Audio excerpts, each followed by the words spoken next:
Supreme court के वार्ताकारों के सामने दो बच्चियों ने ऐसे धारदार तर्क रखे कि उन वार्ताकारों ने भी कहा कि आपके बातचीत करने के तरीके से हम बहुत प्रभावित हैं और हम आगे भी आपसे बात करने आएंगी। ये वो दोनों बच्चियां हैं, बेहद कम उम्र की हैं, लेकिन इतने तार्किक तरीके से अपनी बात को रखा है। मैं आपको माहौल क्या है, मैं इन दोनों बच्चियों से बात कराता हूँ। आपका नाम क्या है? जी, मेरा नाम फातिमा है।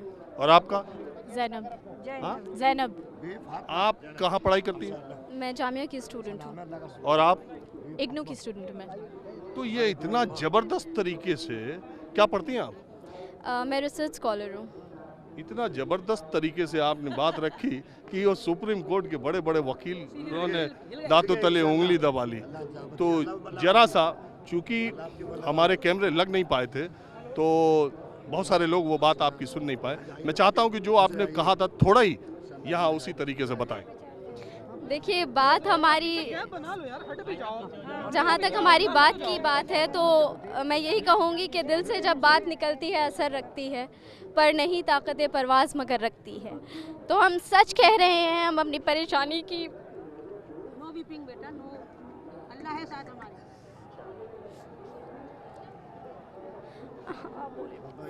अब इनसे बात करें मुझसे, अब इस वक्त मैं बहुत, उस वक्त बोलते वक्त भी ये बच्ची इमोशनल हो गई थी, लेकिन बाद में मैंने आपको बताया कि बाद में ऐसी बातें इन दोनों ने रखी थी। मैं चाहता हूँ आपने जो बात रखी आप बताएं। देखिए, संजय हेगड़े साहब और उनके साथ जो एक और वकील थी, वो ये कह रही थी कि आप लोगों की बातें बहुत डीप थी और आप लोगों की लॉ की समझ और आपकी बात जो है, हम बहुत इम्प्रेस हुए उससे। तो मैंने उनके जवाब में यही कहा कि देखिए, जब इंसान फेस करता है कुछ और जब ऑन ग्राउंड आमना सामना होता है, तो जो इंसान की समझ होती है वो क्लासरूम से ज़्यादा होती है। जब इंसान पढ़ाई करके कुछ बोल रहा होता है, लेकिन जब इंसान जब फेस करके कुछ बोल रहा होता है, इन दोनों में डिफरेंस है। और वही डिफरेंस हमने उनसे कहा कि इसीलिए हमारी बातें शायद बहुत आपको असर वाली लग रही है, क्योंकि हम वो फेस कर रहे हैं, क्योंकि हमें दिन रात आतंकवादी कहा जा रहा है, क्योंकि हमारे अगेंस्ट स्लैंडर किया जा रहा है। हम महिलाएं हैं, लेकिन हमारी इज्जत नहीं हो रही है इस कंट्री में। हम 21st सेंचुरी में रह रहे हैं, लेकिन हमें फिर भी बार बार ये फेस करना पड़ रहा है, बार बार। और हमें हमारी एग्जिस्टेंस पर क्वेश्चन उठाया जा रहा है। हम एक सेकुलर डेमोक्रेटिक कंट्री में रह रहे हैं। क्या हमारे लॉज में सिटीजनशिप रिलीजन के बेसिस पे देने की कोई भी स्पेस है? कोई भी स्पेस नहीं है ऐसा। लेकिन ये लॉ वही कर रहा है। हमने आसाम का मॉडल देखा है कि आसाम के मॉडल में क्या हो रहा है। हम खुले खुले इनके स्टेटमेंट्स देखते हैं कि डिटेंशन सेंटर से जो भी नॉन मुस्लिम्स हैं इनको बाहर निकाला जाए। एक तरफ प्रधानमंत्री कहते हैं कि इंडिया में डिटेंशन कैंप्स है ही नहीं, और दूसरी तरफ हमें पता है कि डिटेंशन कैंप से मौत की खबरें आ रही हैं। तो यहाँ पे अगर बच्चे मरते हैं तो Supreme Court very honourably and we are very glad कि सुप्रीम कोर्ट जो है नोटिस लेता है। लेकिन डिटेंशन कैंप में अगर 4 महीने के बच्चों को भेजा जाएगा तो भी नोटिस लिया जाएगा? That's what we are hopeful for. क्या डिटेंशन कैंप में अगर बच्चों की मौत होगी तो उसका भी नोटिस लिया जाएगा? That's what we are coming out here for. हमें डिटेंशन कैंप में जाकर नहीं मरना है। We are fighting for our dignity.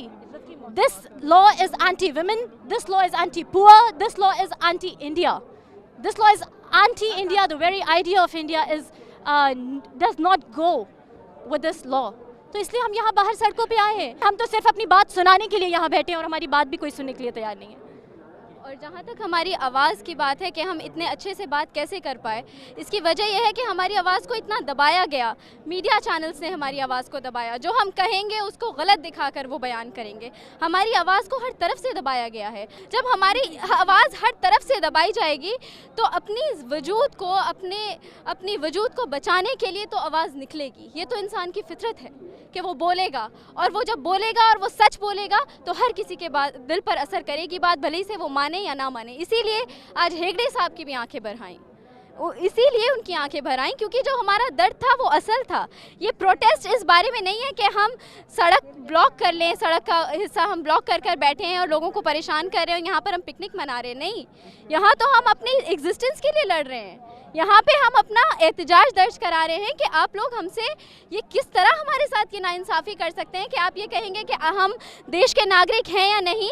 वो एक ऑफिसर आकर हमारे घर पे हमारी इन्फॉर्मेशन लेके जाएगा और ऑफिस में बैठकर वो डिसाइड करेगा कि ये सिटीज़न है या डाउटफुल सिटीज़न है।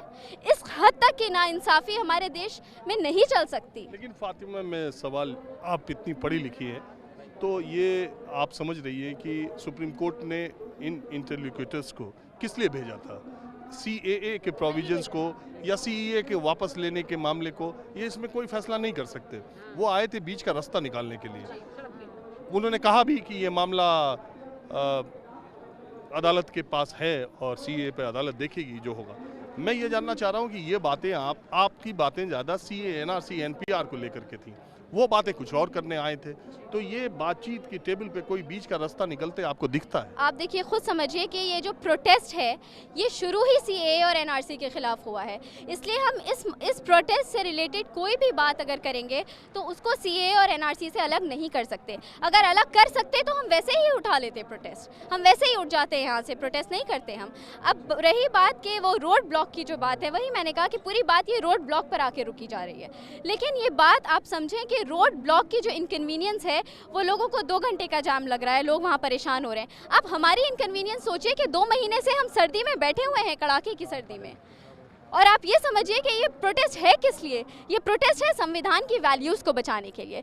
कोई भी ट्रैफिक जाम, कोई भी सड़क संविधान की वैल्यूज़ से बड़ी नहीं है। जब बात संविधान पे होगी तो हम सड़क क्या अपनी जान भी देंगे, संविधान के लिए हमें करना पड़ेगा। ये बीच का रास्ता कोई निकलेगा?